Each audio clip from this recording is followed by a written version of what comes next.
আল্লাহ আমার রব, এই রবি আমার সব।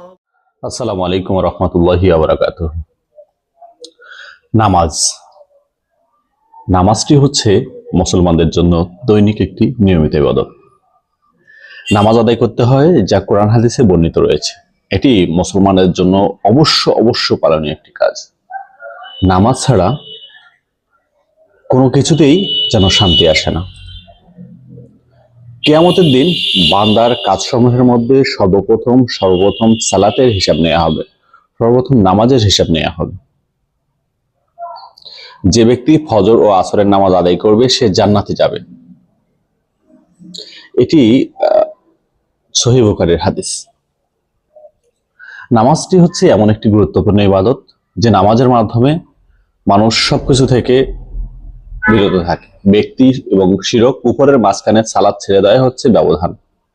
5 ওয়াক্ত সালাত আদায় করলে 50 ওয়াক্ত নামাজের সওয়াব পাওয়া যায়। 5 ওয়াক্ত সালাত আদায় করলে মানুষের মতো হয়ে পরিণত হয়। আসুন আমরা নামাজের উপর গুরুত্ব দিই।